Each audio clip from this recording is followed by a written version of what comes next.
오늘 함께 보실 하나님의 말씀은 요한복음 20장 1절에서 10절 말씀입니다.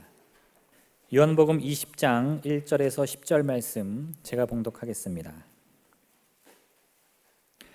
안식 후 첫날 일찍이 아직 어두울 때에 막달라 마리아가 무덤에 와서 돌이 무덤에서 옮겨진 것을 보고 시몬 베드로와 예수께서 사랑하시던 그 다른 제자에게 달려가서 말하되 사람들이 주님을 무덤에서 가져다가 어디 두었는지 우리가 알지 못하겠다 하니 베드로와 그 다른 제자가 나가서 무덤으로 갈새 둘이 같이 다름질하더니 그 다른 제자가 베드로보다 더 빨리 달려가서 먼저 무덤에 이르러 구부려 세마포 놓인 것을 보았으나 들어가지는 아니하였더니 시몬 베드로는 따라와서 무덤에 들어가 보니 세마포가 놓였고 또 머리를 쌌던 수건은 세마포와 함께 놓이지 않고 딴 곳에 쌌던 대로 놓여 있더라. 그때야 무덤에 먼저 갔던 그 다른 제자도 들어가서 보고 믿더라.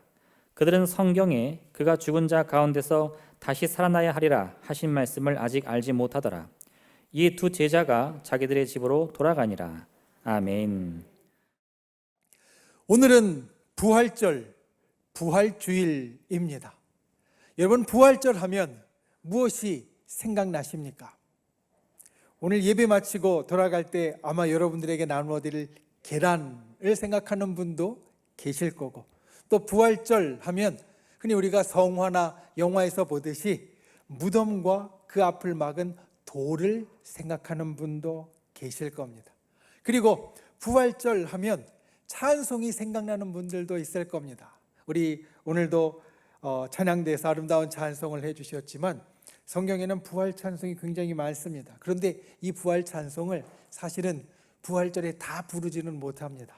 그래도 그 가운데 부활 찬송이 이 부활절이 아니더라도 예수님의 부활을 생각하면 우리 가슴 속에 절로 생각나게 하는 그러한 찬송들이 있습니다. 이렇게 우리가 부활절 하면 여러 가지를 마음속에 떠올리는데 이 부활절은 우리 기독교에 있어서 사실 가장 큰 절기이자 아주 중요한 의미를 갖고 있다라고 말할 수 있습니다. 우리 부활절의 의미를 여러 가지를 말할 수 있지만 첫 번째는 이 부활절, 부활은 우리가 얽매였던 죄와 죽음에 대해서 공식적으로 승리를 선언하는 것이다. 우리는 이 부활절에 이것을 기억해야 합니다. 예수님께서 십자가 위에서 모든 구원의 역사를 이루셨습니다. 우리의 죄를 사해 주셨습니다. 우리에게 구원의 길을 열어주셨습니다. 우리는 그걸 압니다. 십자가만 보아도 저 십자가 위에서 주님이 우리에게 그와 같은 귀한 역사를 이루어 주신 것을 압니다. 그런데 세상 사람들은 다르게 생각할 수 있습니다. 예수라는 분이 십자가에서 죽으셨대. 우리는 저 십자가를 승리와 그리고 능력으로 여기지만 세상 사람들은 그냥 예수님이 죽으신 곳으로 여길 수 있었습니다. 어떻게 되면 부활이 없었다면. 그런데 부활이 있기 때문에 예수님은 십자가에서 죽으신 것으로 끝난 게 아니라 죄와 사망의 권세를 이기셨다라고 공식적으로 선언한 게 되시고, 이제 예수님의 십자가와 그리고 부활은 우리 믿는 사람들에게 뿐만 아니라 믿지 않는 세상의 모든 사람들에게도 예수님이 그렇게 승리하셨다라는 것을 선언하는 일이 되어집니다. 그래서 이 부활은 죄와 죽음에 대한 예수 그리스도의 승리의 공식적인 선언입니다. 그리고 이 부활은 두 번째로 예수님의 구원사역의 완성입니다. 우리가 고난주간 특별 새벽 기도를 통해서 날마다 십자가의 능력을 품기를 원했습니다. 십자가를 바라보며 우리 함께 기도했습니다. 예수님의 고난에 동참하는 우리의 여러 가지 기도와 또한 여러 행동들을 우리가 가졌습니다. 그런데 십자가가 우리에게 있어서 그 모든 역사를 이루었지만 십자가는 예수님의 구원사역의 마침표가 아니었습니다. 예수님의 구원사역의 마침표는 부활입니다. 십자가는 반드시 부활로 연결되어져야 했고, 그리고 예수님은 그것을 이루셨습니다. 그래서 예수님의 구원사역의 완성은 십자가를 지나 부활로 이루어지고 예수님께서 부활로 마침표를 찍으셨기에 이 부활은 우리에게 있어서 정말 중요한 일이 되어집니다. 그리고 마지막 세 번째로 이 부활은 우리의 기독교 신앙이 존재하게 된 계기가 됩니다. 우리가 예수 그리스도를 믿는 그 믿음 신앙이 오늘날 우리에게까지 이어지게 된 직접적인 계기가 바로 부활이었습니다. 예수 그리스도에 대한 신앙이 부활을 통하여서 세워졌고, 부활을 통하여 전파되었고, 그리고 부활을 통하여 오늘날 우리에게까지 이어졌다는 겁니다. 제자들을 보면 알 수 있습니다. 제자들, 예수님을 선생님으로 알고 따라다닐 때에 예수님과 이미 함께 했었습니다. 예수님과 오랜 시간 이미 함께 했던 그 제자들. 그런데 예수님께서 이 제자들을 부르실 때 뭐라고 부르셨냐면, 내가 너희를 사람 낚는 어부가 되게 하리라, 이렇게 말씀하고 부르셨습니다. 제자들의 삶을 곰곰이 생각해 보면 이들은 예수님을 선생님으로 주님으로 알고 따를 때에는 사실 사람 낚는 어부였다라고 말하기 어려웠습니다.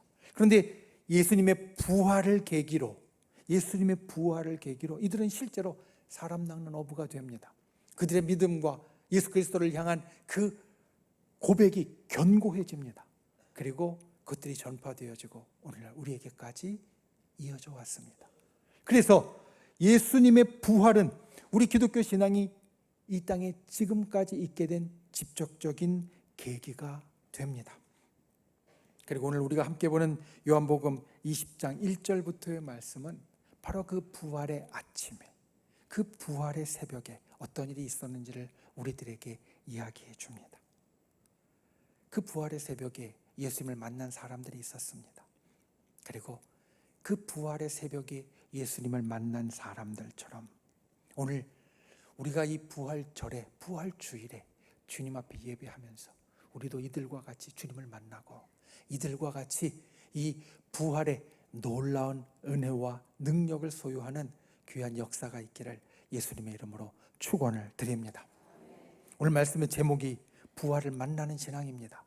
부활을 만나는 신앙, 첫 번째 우리가 기억해야 될 것은 사모하는 신앙이 만납니다. 여러분, 누가 부활을 만나게 되냐? 사모하는 신앙을 가진 사람이 만나게 됩니다. 오늘 본문에 보면 두 부류의 사람들이 나옵니다. 한 부류는 여인들이고요, 또 한 부류는 제자들입니다. 오늘 우리가 보는 요한복음 20장 1절 말씀에 보면 막달라 마리아가 나옵니다. 그런데 요한복음 20장 1절과 같이 평행하는 똑같은 것을 우리들에게 전해주는 마가복음 16장의 말씀을 보면 사실 막달라 마리아는 그때 무덤에 갔던 여러 여인들 가운데 한 사람이었다라고 우리에게 말합니다. 마가복음 16장에는 막달라 마리아와 야고보의 어머니 마리아와 살로메가 무덤에 갔다라고 우리들에게 전해줍니다. 그리고 그들이 무덤에 간 이유를 이렇게 말합니다. 향품을 예수께 바르기 위하여. 예수님께서 십자가에 달려 돌아가신 때는 안식일이 시작하기 몇 시간 전이었습니다. 유대인들의 안식일은 금요일 저녁 해가 지면 시작해서 토요일 저녁 해가 지면 끝납니다. 그러니까 예수님께서 십자가에 달려 돌아가시는 것은 바로 안식일이 시작하기 직전이었고, 그래서 예수님을 사랑하는 이 사람들, 예수님 주위에 있던 제자들과 이 여인들은 예수님의 장례를 제대로 치를 수 없었습니다. 예수님의 시신을 제대로 수습해서 무덤에 모실 수 없었습니다. 시간에 쫓겨서 그들은 급하게 예수님의 시신을 모시고 안식일을 시작했습니다. 그리고 나서 안식일이 끝나고 토요일 저녁 해가 지면 끝나니까 깜깜할 때 이들이 아무것도 할 수 없었고, 그리고 이른 아침 안식 후 첫날 일찍이 아직 어두울 때, 예전에 개역성경은 새벽 미명이라고 말하고 있는데 아직 밝지 못할 때, 이제 어스름할 때, 이제 좀 뭔가 분간할 수 있을 때 이들은 일찍 예수님의 무덤에 찾아갔습니다. 왜냐하면 예수님의 시신을 제대로 모시지 못해서 그 장례를 마무리하려고 했던 것이었습니다. 그런데 여기서 우리가 생각해야 할 아주 중요한 것이 있습니다. 보통은 여인들이 예수님의 무덤에 새벽 일찍 찾아갔구나 라는 것만 우리가 기억하게 되어지는데, 조금만 이때 상황을 생각한다면 이들의 마음이 어떤지 우리는 살필 수 있다는 겁니다. 제가 군대에 있을 때 군대 후임 가운데 한 친구가 시신을 닦다 온 친구가 있었습니다. 병원에 영안실에서 이제 그 시신을 돌아가시면 내어드리기 전에 시신을 좀 깨끗하게 닦고 정리하고 내어드리는 일을 했던 친구였습니다. 그 친구의 말이, 병으로 돌아가셨거나 노환으로 돌아가신 분들은 그래도 그 시신을 깨끗하게 이렇게 닦고 정리하는 것이 그리 어렵지 않은데, 이 종합병원의 이 지하실에 있는 그 시신을 닦는 방에는 사고로 돌아가신 분들도 곧잘 들어온다는 겁니다. 그러면 사고로 돌아가신 분들은 때로는 그 모습이 정말 좀 눈뜨고 보기 어려운 경우도 많고 시신이 온전하지 못한 경우도 많아서 참 힘들었더라고. 그래서 몇 명이 같이 조를 이루어서 그 일을 하는데, 그런 일이 있을 때면 제정신으로 일하는 사람이 없었다라는 겁니다. 다 일하기 전에 술을 열심히 먹어서 좀 취해야 그걸 할 수 있었다라는 이야기를 들은 적이 있습니다. 이때 예수님의 시신이 어떠했을까? 사실 우리가 생각해 보면 압니다. 예수님은 채찍에 맞으셨고 고초를 당하셨고 십자가 위에서 창에 찔리셨고 가시관을 쓰셨고, 예수님의 시신이 사실 온전하지 않았을 겁니다. 그런데 새벽에 아직 어스름할 때에 그 아직 온전하지 못한 그 예수님의 시신을 찾으러 거기에 향품을 바르러 갔던 그 여인들, 그들의 마음을 우리가 생각해 보면 이들이 보통 마음으로 간 건 아니다라는 것을 절로 깨닫게 됩니다. 여간한 담력으로 십자가에 달리신 예수님의 참혹한 시신에 향유를 바른다는 것은 쉽지 않았을 겁니다. 그럼에도 불구하고 그들이 아침에 동틀 무렵에 그 이른 때에 갔던 이유는 오직 예수님을 사랑했기 때문이었습니다. 이 여인들의 행적을 보면 이 여인들은 예수님께서 십자가에서 운명하시는 순간에도 그 옆에 있었고요. 그리고 예수님께서 이제 그 장례를 온전하게 치르지 못해서 예수님의 시신을 모시는 이 부활의 아침에도 그 자리에 있었습니다.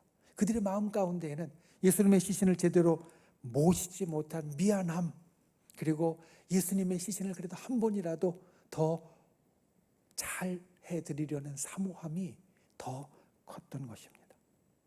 오늘 우리가 보는 요한복음 20장 1절 말씀에 나오는 마리아, 그는 예수님께서 그곳에 없는 것을 보자 예수님을 보지 못하고 예수님을 찾지 못한 답답함에 제자들에게 뛰어갑니다. 그리고 가서 일합니다. 내가 예수님을 보지 못했다고. 얼마나 예수님을 보고 싶었는가, 그 간절하고 사모하는 마음이 그 가운데 드러나 있습니다. 제자들도 마찬가지입니다. 오늘 말씀에는 두 제자가 나옵니다. 베드로와 다른 제자. 4절 말씀에 보면 여인들로부터 소식을 전해 들었던 그들의 모습을 우리들에게 일러주는데 이렇게 이야기합니다. 둘이 같이 다름질하였다.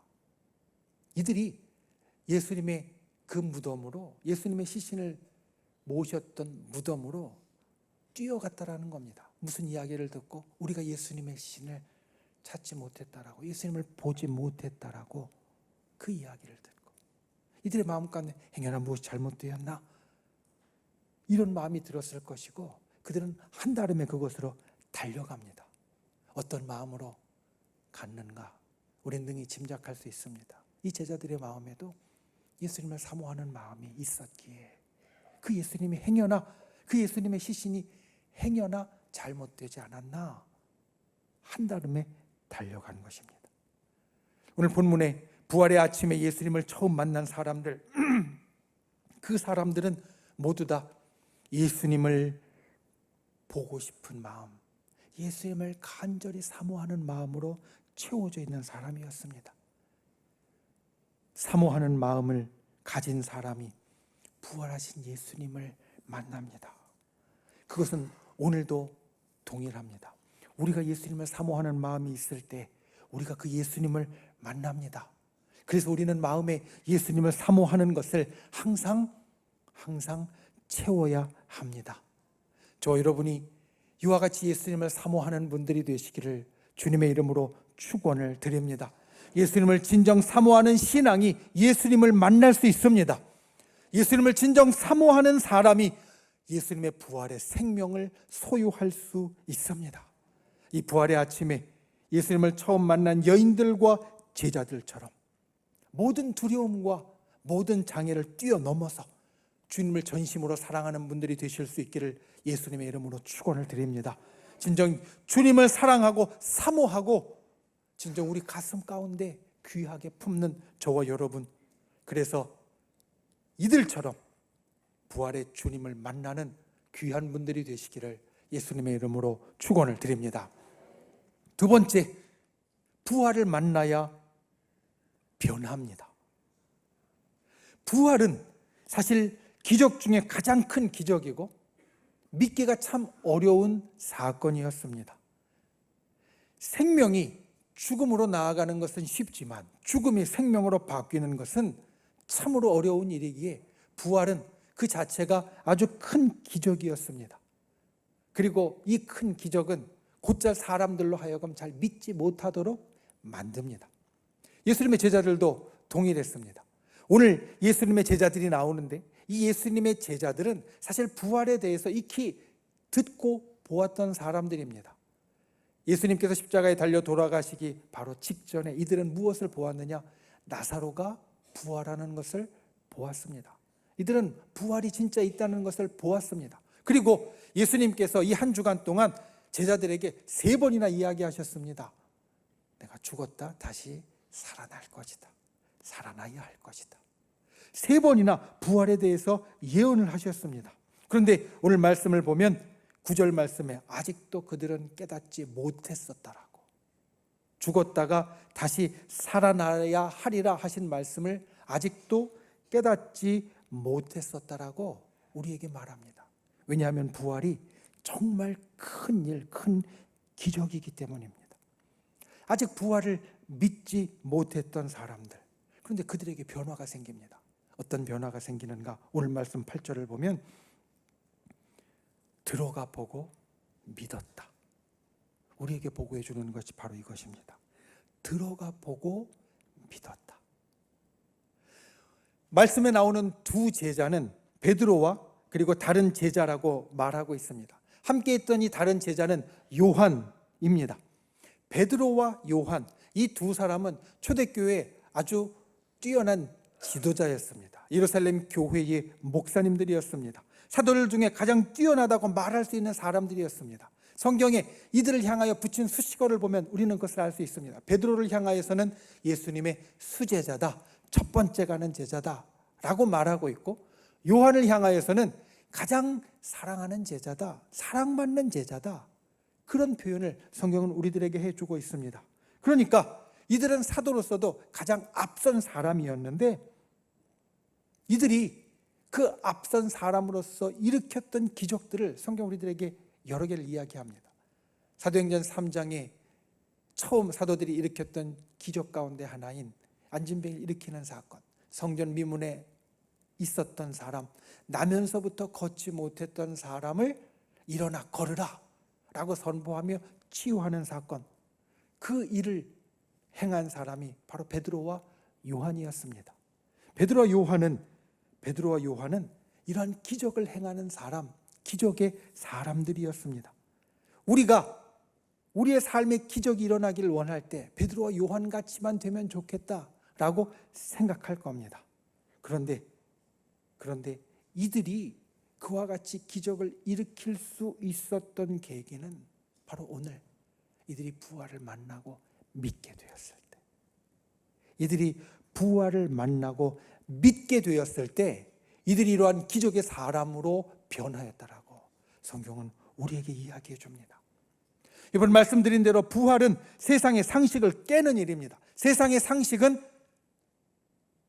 삶에서 죽음으로 가는 것이 세상의 상식입니다.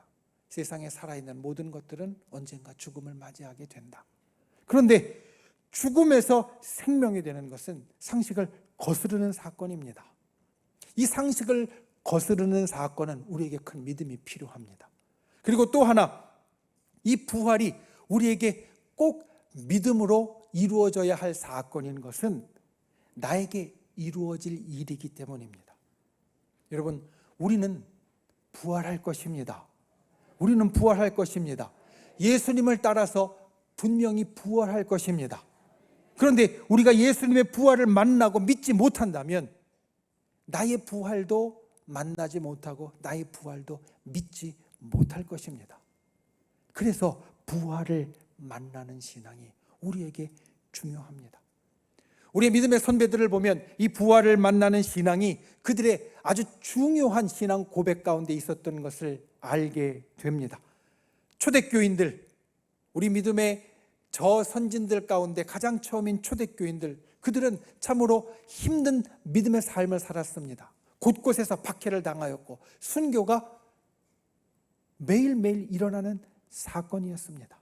그리고 그 멀리 초대교인을 보지 않아도 우리나라의 우리 믿음의 선진들도 마찬가지입니다. 믿음으로 인하여서 큰 박해와 순교의 일들이 있었습니다.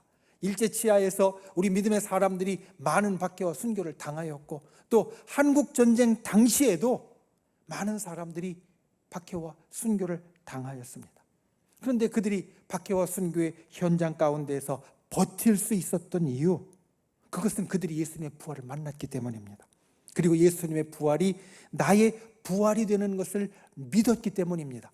내가 지금 박해를 당하고 행여나 순교한다 할지라도 나에게는 부활이 있다는 것을 그들이 믿었기 때문에 그들은 담대할 수 있었고 그것을 넘어설 수 있었습니다. 오늘날 우리도 마찬가지입니다. 우리에게 여러 가지 일들이 일어납니다. 때로는 나를 기쁘게 하는 일들이 있고 때로는 나를 슬프게 하는 일들이 있습니다. 때로 어떤 일들은 나를 붙잡고 사정없이 흔들어 제낍니다. 그래서 내가 가만히 조용히 그리고 견고하게 서 있기 힘들게 만듭니다. 그런데 이 모든 것을 뛰어넘기 위해서 우리는 예수님의 부활을 만나야 합니다. 왜냐하면 부활은 우리에게 마침표와 같은 그 끝의 일, 종국의 일이 되어지기 때문입니다. 우리 인생의 결말이 되어지기 때문입니다. 우리 인생의 결말이 부활이라면, 죽음에서 생명으로 다시 나오는 것이라면 지금 내게 있는 일들에 내가 그리 흔들리지 않아도 되고 휩쓸리지 않아도 되고 하나하나에 기뻐하고 슬퍼하고 왔다 갔다 하지 않아도 됩니다. 나에게 죽음이 있다고 하여도, 깜깜한 어둠이 있다고 하여도 우리의 결말은 부활이기에, 우리의 결말은 빛의 소망이기에 우리는 담대할 수 있고 이겨나갈 수 있습니다. 그래서 우리가 부활을 만나면 우리의 삶의 태도가 변하게 되어집니다. 부활을 만나면 우리의 삶의 모습이 바뀌게 되어집니다. 오늘 제자들이 들어가 보고 믿었다. 부활을 보는 것만으로도 그들이 믿었고 진짜 믿음의 역사를 가진 자가 되었다. 저 여러분에게 오늘 이와 같은 역사가 있기를 예수님의 이름으로 축원을 드립니다. 이 부활주일에 예배를 드리는 저와 여러분에게도 부활을 만나는 놀라운 은혜가 있기를 주님의 이름으로 부탁을 드립니다. 우리 인생의 모습은 예수님의 부활을 만나야 변합니다. 우리 인생의 어려운 일들은 예수님의 부활을 만나야 우리가 담대하게 이기고 넘어갈 수 있습니다. 오늘 예배와 말씀을 통하여서 예수님의 부활을 듣고 예수님의 부활을 느끼고 예수님의 부활을 견고하게 믿는 분들이 되시기를 예수님의 이름으로 축원을 드립니다. 말씀을 맺습니다. 세상에서는 흔히 이런 이야기를 합니다. 더 사랑하는 사람이 약자다. 두 사람이 있으면 두 사람 중에 싸우면 누가 지느냐, 누가 더 약한 사람이냐, 다른 것들도 있겠지만 더 사랑하는 사람이 진다라는 겁니다. 우리가 부모와 자식 간에 일어나는 일들을 보면 이 말을 금방 이해할 수 있습니다. 가령 우리의 자녀들이 말도 안 되는 때를 쓸 때가 있습니다. 전혀 안 맞는 억지를 부릴 때도 있습니다.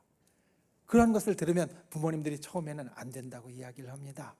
이건 안 되는 거라고 말립니다. 그런데 계속 때를 쓰고 계속 억지를 부리면 결국은 대부분의 부모님들은 지게 됩니다. 들어주게 됩니다. 여러분 생각해 보십시오. 부모님들이 왜 집니까? 힘이 없어서 지는 것 아니고요. 능력이 없어서 지는 것 아닙니다. 부모님들이 왜 지느냐? 더 사랑하기 때문입니다. 더 사랑하니까 받아들여주고 더 사랑하니까 줘 주는 겁니다. 우리와 주님 사이에 누가 더 약자일까? 이것을 한번 생각해 봅니다.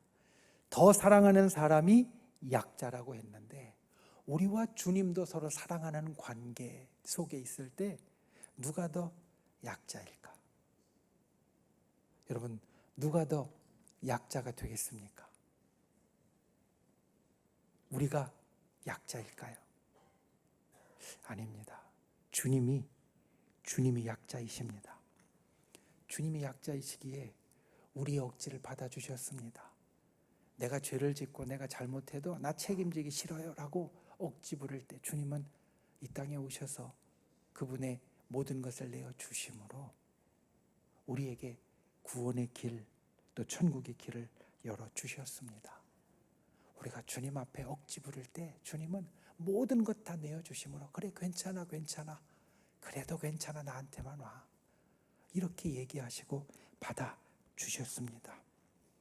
우리를 더 사랑하시기에 주님이 그 사랑을 우리들에게 보여주셨고, 그리고 주님의 사랑은 우리가 주님 앞에 드리는 사랑을 훌쩍 뛰어넘는 훨씬 더 큰 사랑, 비교되지 않는 너무나 큰 사랑임을 우리에게 나타내셨습니다.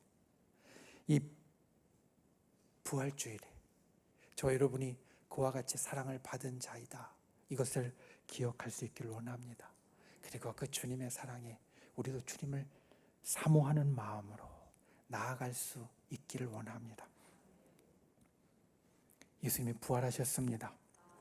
부활을 만나는 신앙이 우리에게 정말 중요한 신앙입니다. 오늘 말씀에서 이야기한 두 가지를 꼭 기억하십시오. 첫 번째, 사모하는 신앙이 만납니다. 날마다 예수님 사랑합니다, 사모합니다, 이와 같이 고백할 수 있는 사모하는 신앙을 가진 사람, 그래서 부활의 주님을 만나는 이 여인들과 제자들 같은 귀한 분들이 되시기를 예수님의 이름으로 축원을 드립니다. 두 번째, 부활을 만나야 변합니다. 우리가 믿음 안에서 변하려면, 능력과 기적의 사람으로 바뀌려면 부활을 만나야 됩니다. 오늘 베드로와 요한이 부활을 만났을 때 그들이 바뀌어지는 것처럼 저와 여러분도 오늘 이 부활의 아침에, 이 부활주일에 부활하신 주님을 다시 만나고 우리의 삶이 다시 바뀌는 놀라운 역사가 있기를 예수님의 이름으로 축원을 드립니다. 기도하겠습니다. 이 시간 우리가 말씀을 생각하며 함께 기도하길 원합니다. 부활을 만나는 신앙 우리로 갖게 하여 주시옵소서. 이 부활의 이른 새벽에 주님을 만났던 여인들과 제자들처럼 우리도 주님을 사모하는 신앙을 갖게 하여 주시고, 또 부활을 만나 우리의 인생이 변하는 놀라운 역사가 있게 해 주옵소서. 우리가 함께 기도하시고 또한 믿음의 손을 우리의 아픈 곳 위에, 연약한 곳 위에 얹고 또 우리의 마음의 소원을 담은 가슴에 얹고, 주여 이 시간 십자가와 예수 그리스도의 부활을 붙잡고 기도하오니 우리에게 놀라운 역사, 기적을 이루어 주시옵소서. 우리 주여 세 번 부르시고 간절히 통성으로 함께 기도하겠습니다. 주여, 주여, 주여. 귀하신 주 하나님, 주께서 붙잡아 주시옵소서.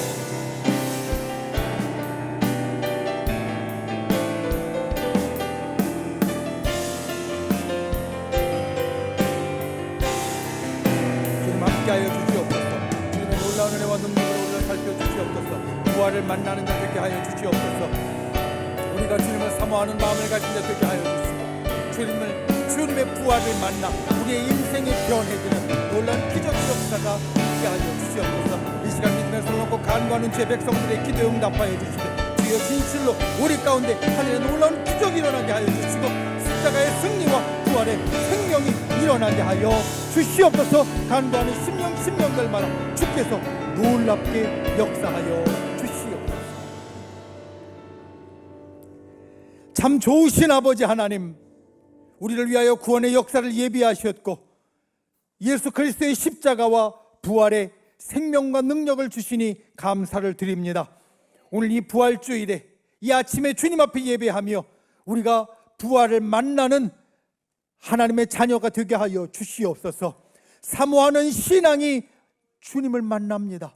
부활을 만납니다. 날마다 주님을 사모하는 마음이 우리 가운데 풍성하여지도록 우리를 붙잡아 주시옵소서. 부활을 만나야 우리 인생이 변합니다.